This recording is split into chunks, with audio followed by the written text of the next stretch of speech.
right, we're sitting down because my back's getting tired. I don't know, I'm sitting because I feel unequal as I'm standing. All right, so we've gone through Ode to Joy, Celebration 1 and 2, and Fun with Fur-Elise. Now we get to head on to Evelyn's Dream. So it says page 20 in the corner there. Diane wrote this for a girl who had some physical difficulties, and she just wanted to have a beautiful song. Maybe just play it. You want to play it for us? Sure. Okay. It's very great. And then we'll kind of do some explaining. Yes. For sure. All right.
Isn't that pretty?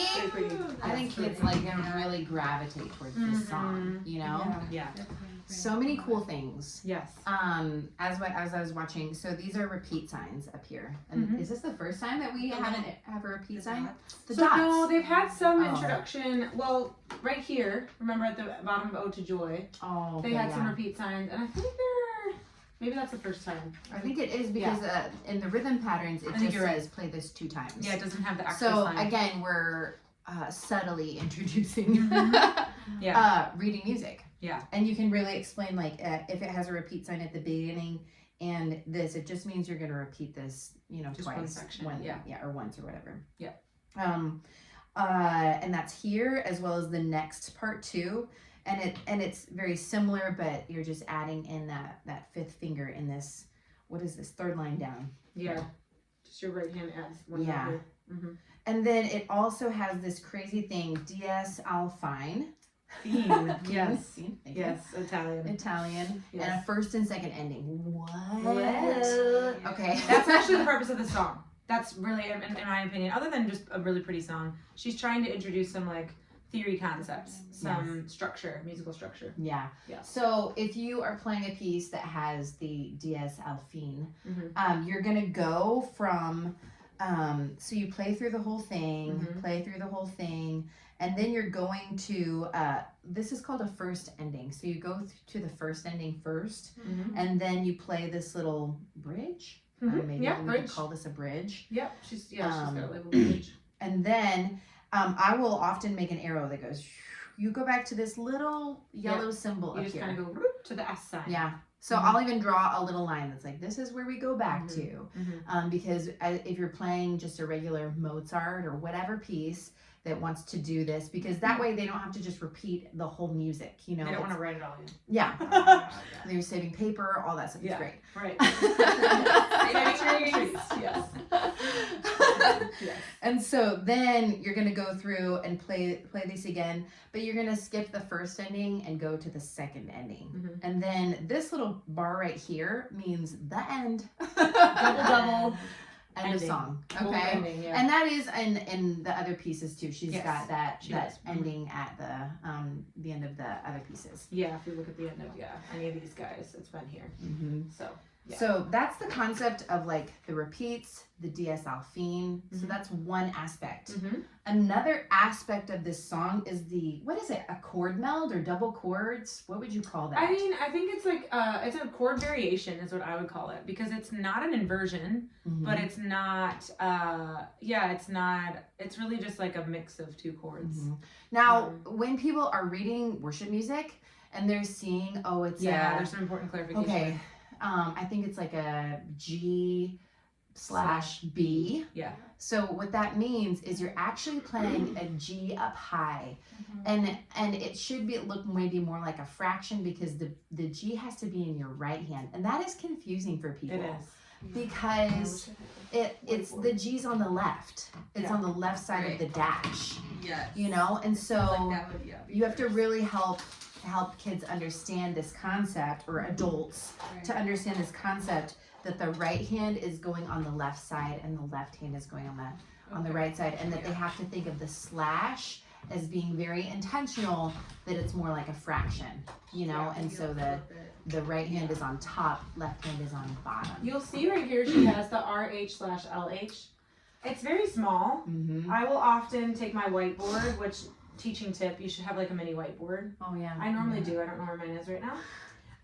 And I'll go like that, and then I'll put, just like she has, the A minor right hand over C, and then you can just kind of do like an equals situation, so that they're like, oh, I see that this is my right hand and this is my left hand. One tip for teaching Evelyn's Dream, before I teach them the full song, I teach them the first 2 chords. Yeah. So I make them play it as a blocked chord. So like 1 week I'm only introducing this.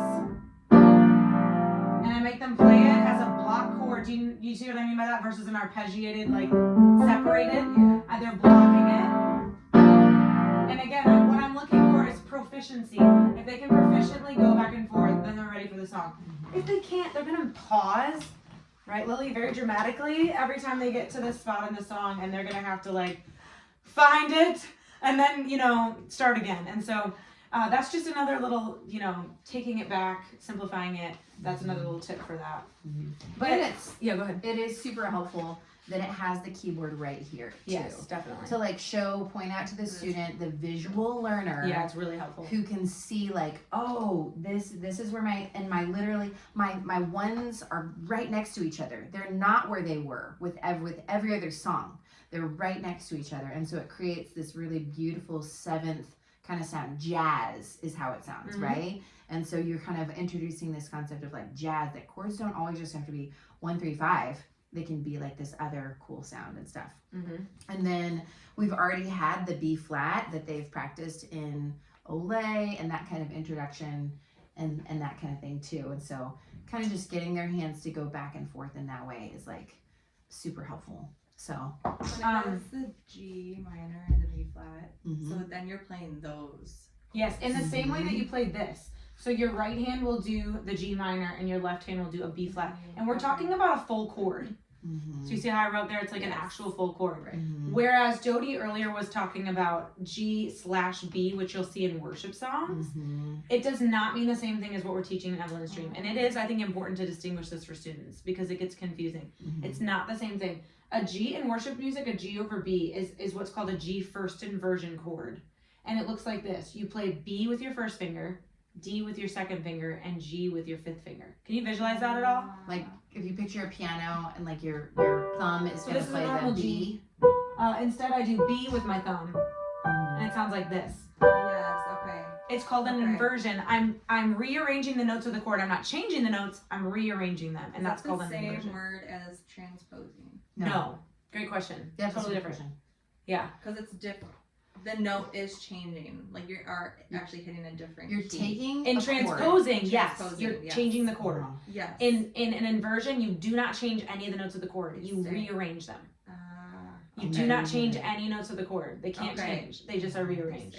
Gotcha. Yeah. Okay. And we're gonna hopefully like we were during the worship section. I think at the end we'll talk a little more about inversions because it is an important part of worship music. Right. But I just wanted to clarify that specifically for Evelyn's Dream, this does not equal this. These are 2 different things. And so teaching it, you just need to be aware of that. And you need to make sure your students are aware of that. Now, if they've never seen worship music, it's not actually going to be confusing for them in that moment. They're just going to do what they see. But if they have played worship music, like somebody that's maybe already had some experience, they might be like, huh? You know? Oh, What for is this sure. mean? Yeah. So- That's, yeah. Yeah.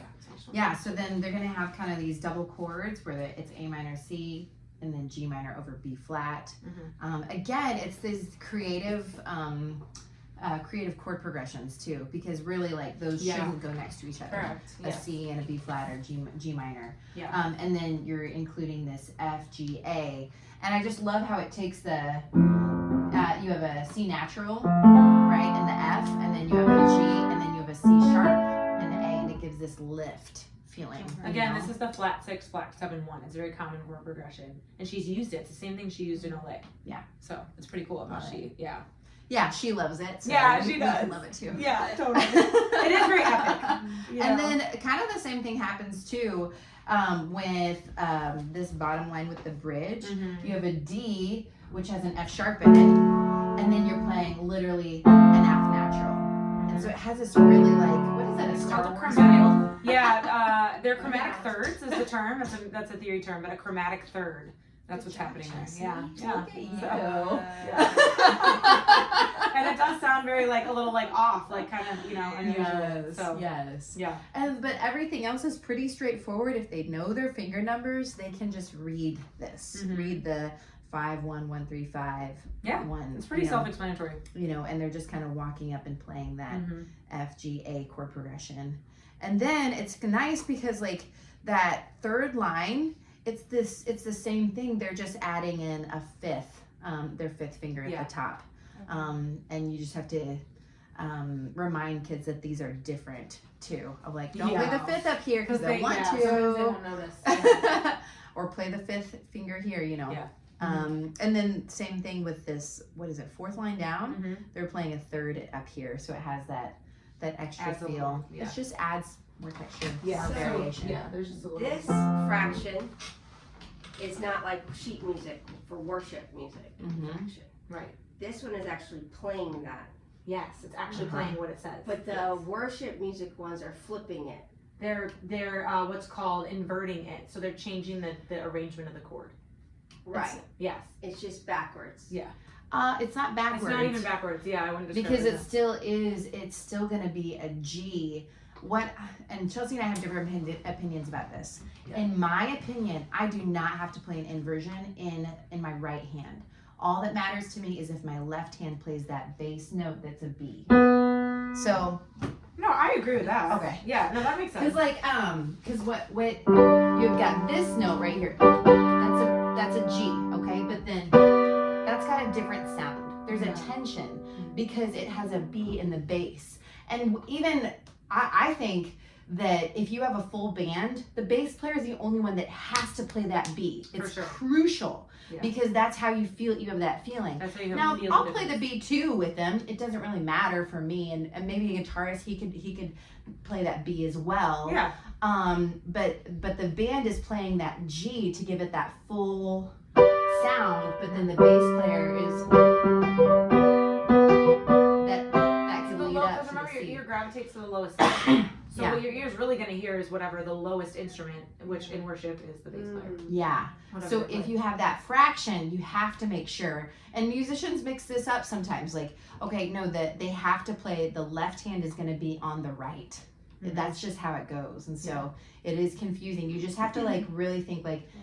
I'm turning it, and I guess I'm looking at you guys. We read left to right. Oh, I get it Does that now. make sense? Because we read left to right, and it's not like that. It was confusing me too because I just don't do the fraction. I just do the first note. Yes. Sure, that also works. And so that's why it didn't make sense when we were talking about this. Why that wouldn't be the A minor on the right hand. Yeah, gotcha.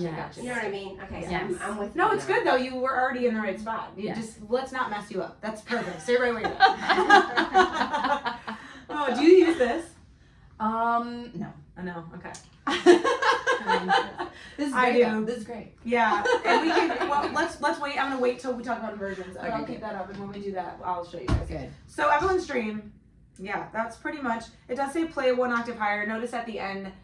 Maybe you didn't notice, but I went up a little bit higher. Oh, and it gives it a different feel at the end. Yeah. She's like, oh, cool. that. Yeah, you don't have to. It's optional. You don't have to. But I think it does give it a nice like alternative ending. That way, it doesn't sound just the same as what you did before. It sounds a little different. So, and it kind of So makes it's sounds a bridge. dreamier. You go an octave higher. Nope. So you're gonna play the bridge actually low. Do you remember our purple, green, and blue octaves? Right. So you actually play it all the way down here. But then at the end it says play 1 octave higher. So instead of being here, like it shows you where middle C is, instead of being at the middle C area, you're up here. Okay, and so you kind of end, and that's why I ended nice and dreamy, nice and high up here. Yeah. All right. And Chelsea plays the B. I love to end on the B. So you could either end, and this is where your student gets to be the artist. They get to choose what they They like. they could either choose to end on a B or That's a C it's sharp. a C sharp. Or they can end on. I like the B. I like the Yeah. They get to be dissonance. They get to be the ending artist. They personally, get yeah. to make the choice, which I think that's what my spirit craved as a kid. Like I just wanna make it up Yeah. myself, or like to have that sort of creative freedom, Mhm. Of like these Absolutely. are the suggestions and whatever you like. Mhm. Chelsea likes the B. I like the C sharp. So, Which I would think would be opposite, but I know we we're surprise so each other. weird. Go ahead. You'll play it with more joy because it's more of yours. Yes. Yeah. Yeah, you take the Yeah. ownership. Mm-hmm. Mm-hmm. Yeah, kids really, I like to see them come alive in this one. Yeah. And I know we've mentioned this with everyone, but again, those dynamics, them getting to, I always have them apply their own dynamics to this. What do you think? Yeah. Which parts do you want loud? Which parts do you want soft? Think it through and make it not just one dimensional, but multi-dimensional with different sounds. So that's another And fun this part. line is just holding it. Yes. Yeah, so it's like, it's meant to tell you like, keep it through, it's Hold it. essentially a half note. Yeah, keep it through the end of the measure there. Mhm. Yeah, Mhm. exactly. Yeah, they will be tempted to want to go back down. There will be subtle temptations for them to want to change it. I've had one girl that struggles to play that A major there. Oh, she wants to do A She minor. goes, Yeah. That actually is common. A minor. Yeah. It's Yeah. okay. Yeah. I've had that problem too. Yeah, I have had that problem. It sounds so different though. You like when you know the song, you're like, it has to be A. Yeah, it can't be minor. Yeah. So But that's definitely that's a pitfall. There's pitfalls in every Yeah. song that you just have to watch out for. Just because it's it's music, so that's just happens. yeah. Okay, melodic chord progression. And The there were next no other questions about this one. Oh yeah, sorry. Cool. I know we're getting a little more complicated with each song. So. Yeah. Good. Just absorbing. Yeah, just wherever you can. Yeah, I know. exactly. Fire hose. The good news is I'm right here, Matt. So That's great. anytime. Okay, I love the melodic chord progression. I don't love it. That's right, so we are teaching together. Lily's face, she loves it too. Oh, I remember when Lily came over to my house for the first time I was playing it, I was like, wow, I'm that sure she is sounded so awesome. cool. Yeah. Yeah. So kids will struggle with this because it goes. Do you Well, want I'll to play play it. You Yeah. Do it. I love it. Yeah. it? You should totally. All right. So we start out in C and we go 5, 3, 2, 1, and then the left hand crosses over, and then they do this little. I call it a bloody. Oh, do you? Booty. Oh, that's right, better. And then they're doing like and this whole thing where they're trying to do all three of those notes together and then the thumb next to it, it's a struggle. They need to slowly learn it. Yeah, they'll have to kind of slowly work on Yeah, but it's building up that strength, that dexterity to be able to go like that. Okay, so they're going.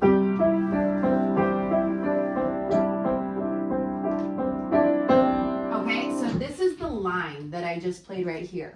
All right, now we're cutting and pasting. it. So we're playing it in C, and then we're gonna play an A minor, and then F, and then G, and it's just that same. It's like the heart and soul chord progression, right? And to bring this, like, to make sure you guys are understanding, this is literally what they were already doing in all the songs. We were already having them play the same thing in all these different keys. Yeah. But now we're putting it into what's called an actual key signature.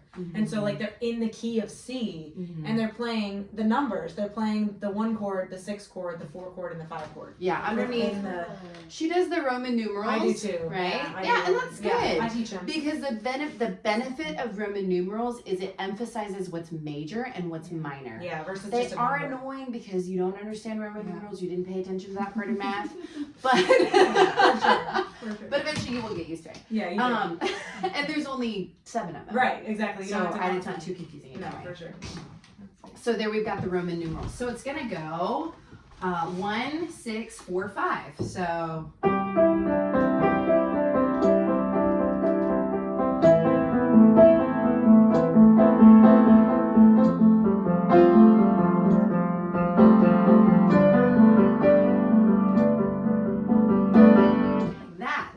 I just played, and you don't have to do it that, you can show it to them that fast to whet their appetite, but then be like, okay, this is how you are going to play it, right? And then, so I played that. And then in order so that they don't just keep like descending down the scale, you do have them go up an octave then. Because they're in G, right here. They're at a low G, and you have to have them shift up. Yeah, you don't want them to keep going down because eventually they'll run out of piano. Yeah. And so you just have them go up an octave to here. So they're gonna go.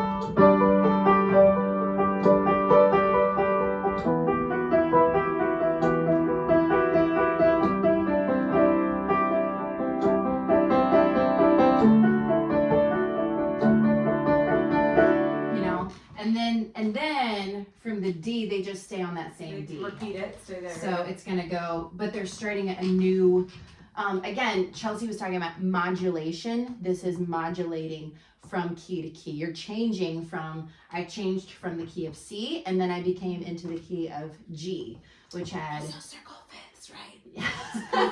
Every time. Yeah. So I'm modulating, and I'm sort of setting up this new key of like, whoop.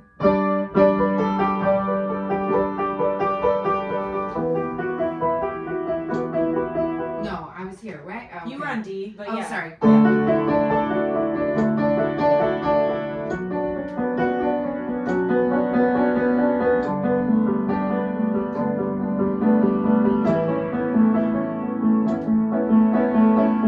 then I'm going to go up to the A.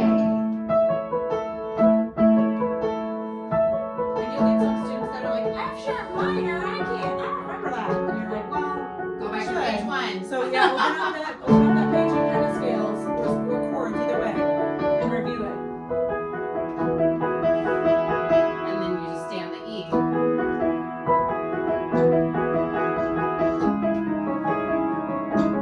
It's a long exercise. It is, that's why. And then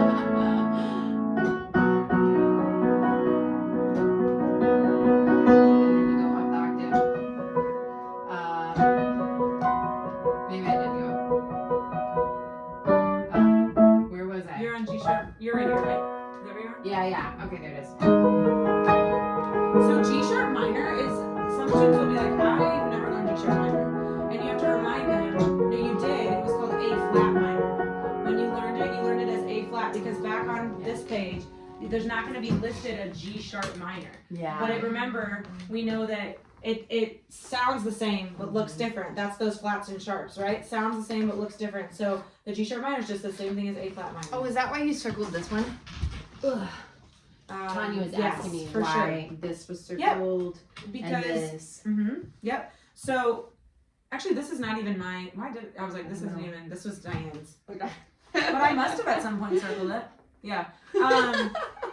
But the G sharp, and you could even write like on the side, G sharp, A flat minor is also G sharp minor. For sure. And that's an acceptable chord because G sharp minor would have fewer sharps to it and stuff. What's also interesting is that we just skip all the black keys and going into all this other craziness, and we just go to which again follows the pattern of what she's had from the beginning. This is just white pentascales, like that's what, or white keys essentially, not black. Because they're going to be more common to play in anyways. Yeah. And then we're going to go to the F, D minor, B flat, and C. So then we just kind of skipped to the very end of the circle of fifths to the F. Because then that leads us from the C all the way back to the C at the very beginning. That's why it's a circle of fifths, because it just keeps going around. It's bananas. It's like the coolest thing. So, oops. So that's the top of the what is it, melodic chord progression. Melodic chord progression. And that's going to be like the prettier kind of thing. Now this is a more rhythmic pattern of the chord progression. And what I like about it is that it teaches syncopation. Yeah, this one I do like. So it's those same notes. It's a 5, 2, 5, 3, 2, 1, but it's just a little bit variant. What does she say? Play the eighth notes unevenly for a swing feel. Yeah. Do you teach them that? So instead of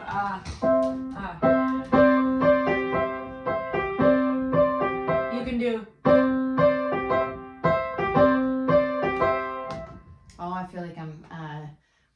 Yeah. Do you ever Awesome. teach them that? Yay. Lily, I remember Lily and I for sure did that, and I've done it with several students. The swing feel Yeah. to get them a chance to It's like learn how to been a swing. challenge for them to just get the syncopation. Oh, for sure. Because it is that, and this is where we stop and we clap the rhythm, right? And we Yeah. say like 1, 2, and 3, 4, and 1, 2, and 3, 4. 1, 2, and 3, 4, and 1, 2, and 3, 4. Now what's harder is you're actually going right, left, right, let's see, right, left, right. So it's right, left, right. Oh, that's what it right, is. left, Right, left, left, right. Yeah. Yeah. Uh-huh. And like I was doing that naturally before, like I would just hear it and I could just do it. Mhm. But then to actually like kind of teach it is going to be this whole other thing, right? Totally. And so to really and kids are going to want to like, you know, space out certain notes and things like that too. Yeah. So the way that it goes is you're going to go, let's see, 1, 2, and 3, 4, and 1, 2, and 3, 4, 1, 2, and 3, 4, and 1, 2, and 3, 4, 1, 2, and 3, 4, and 1, 2, and 3, 4, 1, 2, and 3, 4, and 1, 2, and 3, 4. So it's kind of that, and like Chelsea was saying, to make it more jazzy, more fun, right? I love this one. It's sort of fun. Yeah.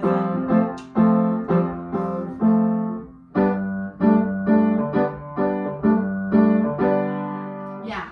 So then, and you would do that. Then they can practice that Yeah. on their 1, 5, 4, 6 or 1, 6, 4, 5 in all of these different keys, and it's solidifying like, oh, this is the 1, this is the 6, and all that stuff. It's just helping to kind of solidify and show how they're related to each other, Yes, right? exactly. And then it's giving them that really good rhythm, like learning to have syncopation, you know, and have those. Because I think kids sometimes they want to like go faster, and that'll translate into worship music. Yeah, for sure. Really cool. Yeah. So Yeah. Got some good skills in there. yes, and then you know this melodic, the top one. It's like 2. I'll even tell them like if you want to, you could go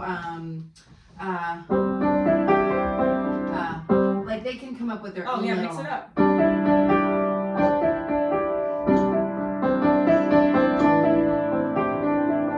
Sure. Variation.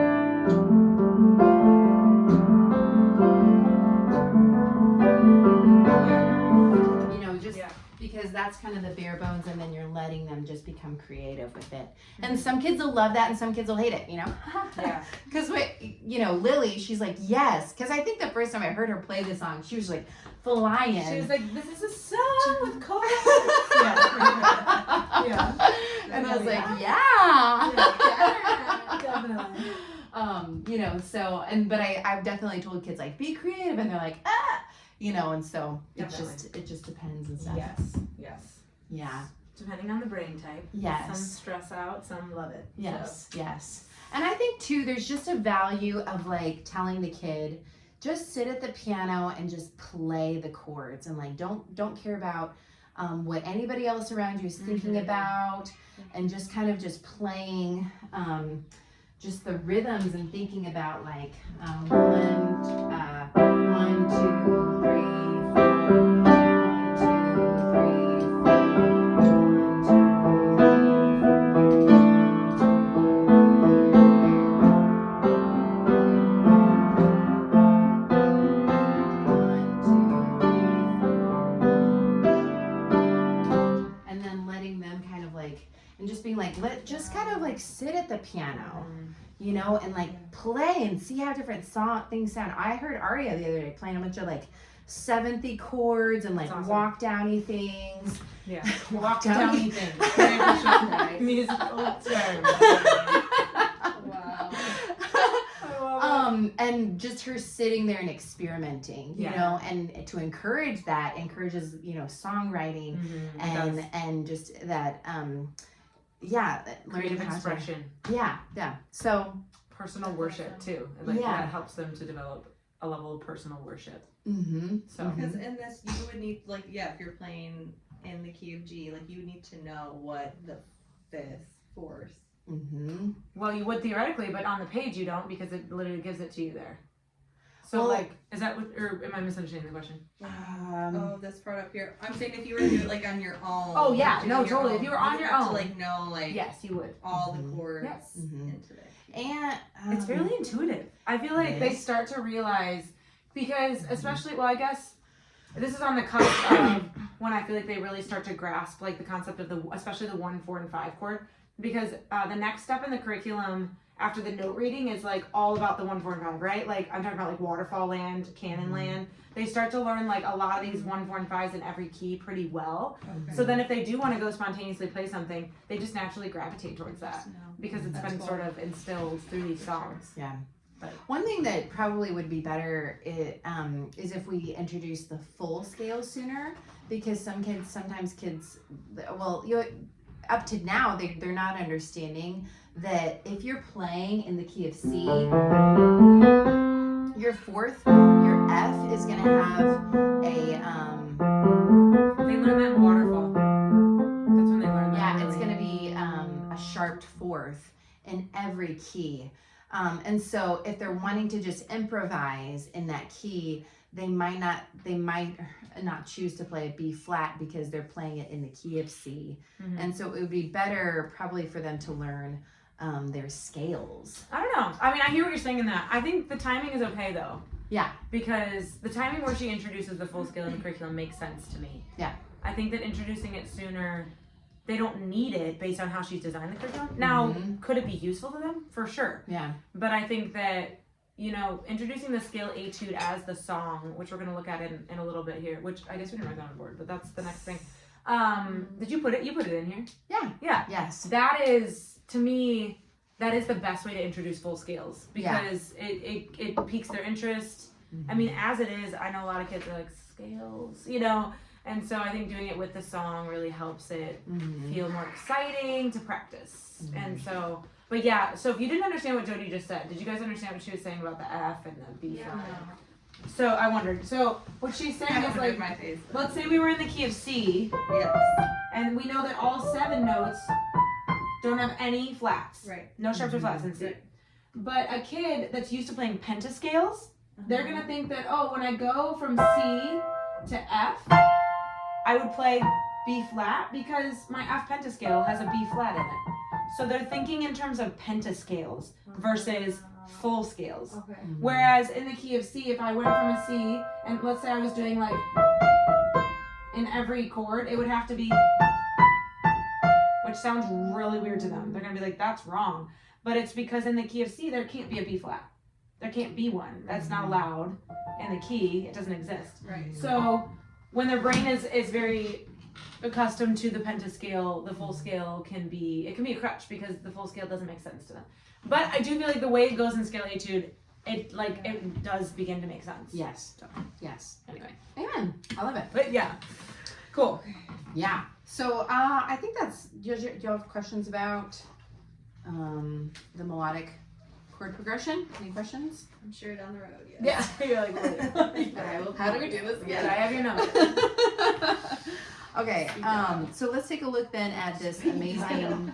What is this called? The Your grand clothes, staff Steve. merged keyboard. Yeah, right? grand staff.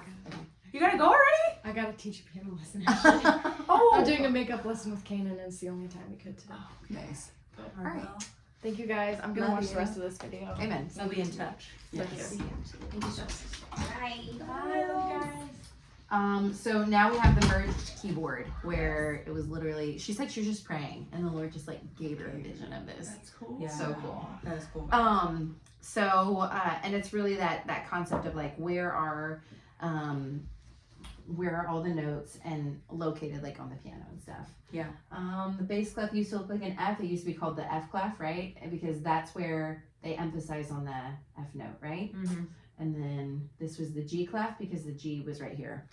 I That's love why. that actually. That does help my brain a lot. Like between the 2 dots is is the line of the F, and then right at the curve is the G. I don't know. My brain And you can does see work the that G right here. It's a G. way. Mhm. And then there's the F. Cursive in cursive. Yeah. So- Yeah. Yeah. That's so neat. Right. Yeah. Whatever. That is really cool. And then, oh yeah. So middle C position is what most piano curriculums start out with. Yes, that's what I was talking about yesterday. How you like put your thumbs in the middle and you just basically learn from like G to like the other G, and your thumbs are on C. And you can see here the ones are sharing the C. Right. That annoyed me. So you literally, yeah, I know my kids, yeah. Yeah, Like, because like these are ones versus Yeah. being a 5. no, yeah, Yeah, they're these both are on- both But I'm ones, saying like your, and they your have hand to is share like middle this. C. Like this. They They're both share on it, middle like, C. Yeah, sometimes this Stacked. one will play it, sometimes this one will play it. Yeah, Okay. can you see my hand? It's literally Yes. like you have both of your Okay. thumbs up. Yeah. Yes. Yeah. Okay. We'll try to show it, like we'll Yeah. play these songs on the, Yeah.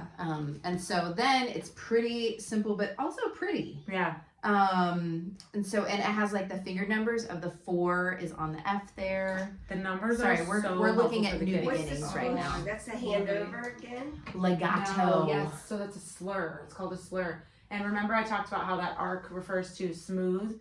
You want to play smooth, arch. I Mhm. always say arch. What? The arch. I always say arc instead of arch. It's an Oh. arch. Is it an arch? Right? An arc? I think it could be. You think it either. Like what's someone wrong with that? Anyway. Yeah, so the slur is represented with this line.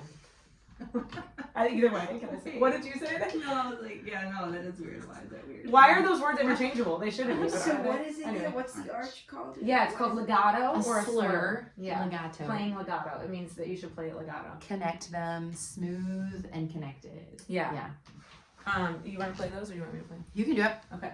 So New beginnings. new beginning. It's funny in my curriculum they are in color. You don't like them when they're in color?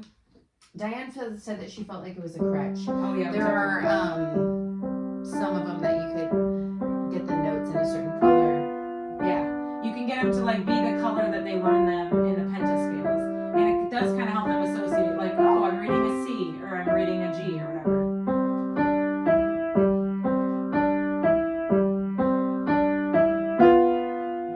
Very repetitive, as you can see. Yeah. Awesome. Yeah. Pretty simple, but that's notes. They get to learn notes, and And that's pretty simple. it is. It's very Yes. repetitive. They feel like they've accomplished something because they're like, oh, I read notes, And they but just read it. it's not super hard, and it's prettier than like Jody was saying, like just using 3 hot cross buns or whatever, using just 3 notes that Yeah. just feels obnoxious. Yeah. Yeah. So it's really good. There's a couple of these. Do you have all 3 of them in here, or what I did you think do? so, yeah. New beginning. The echo, Mhm. similar, just Morning has bells. just has again a lot of repetition. And all the same notes that the other one had. So again, they feel accomplished because they're like, oh, I'm starting to get these notes. I learned them in the last song. So I guess this means I'm gonna have to read music again. Yeah. Yeah, you are a little bit. I mean, Okay, so that's the nervous feeling. I will say, I didn't do bad as a kid, but I was a kid. yeah, Lily teaches this curriculum, and she's not a great note reader, so you can do a lot. Oh, thank you. I'll remember. Yeah, that. you can tell her something. She does. She would say the same. It's on video. It's on video. She Thank said you, the same Lily. thing. Yeah. Okay, so the morning bells. Yeah, it's the last one. It's 2 pages instead. Oh, unfortunately, on this. Oh, and print, this you do is have to turn it. oh dang it. And this also it's in 3/4. Yes. Okay, so these are things to point out. And then also notice there's quarter rest, those little squiggly things. Yeah. And Rest. so it's really important for your kids to know that's a rest. That means that you're not playing in that part. And then the half note dot means it gets 3 beats. So whenever there's a dot added, you're gonna divide the note in half and then add that extra half to the note. So if it's a quarter note dot, it gets a beat and a half. Anyways, that's more. Oh yeah, this part's a little bit harder. It is. The second page is a little different.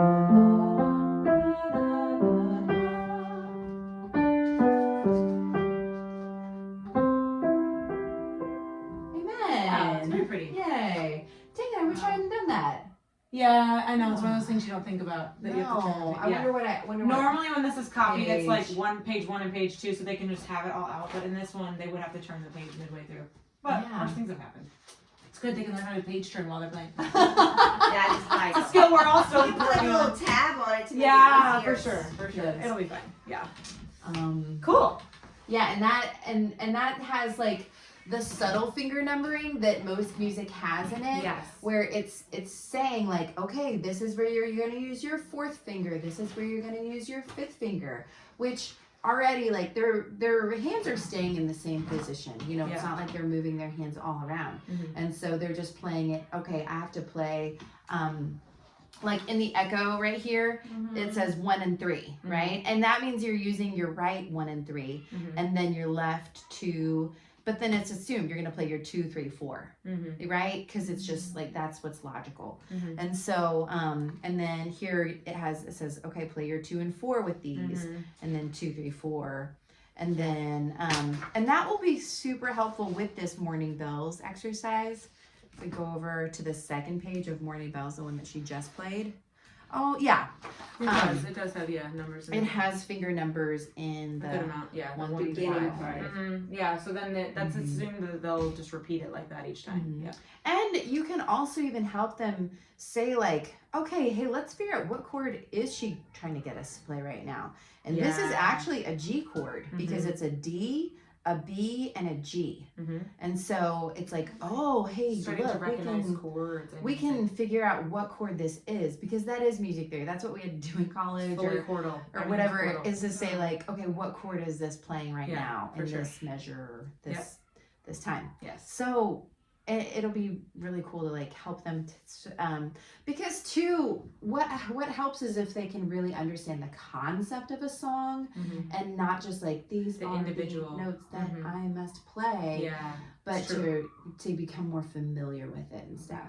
So Yeah, something that she doesn't use at all in Music Unlocked is this concept of like tonic and dominant. You know, like when you've got the 1 chord is the tonic, the 5 chord is the dominant, and being able to recognize from your ear when each one is playing.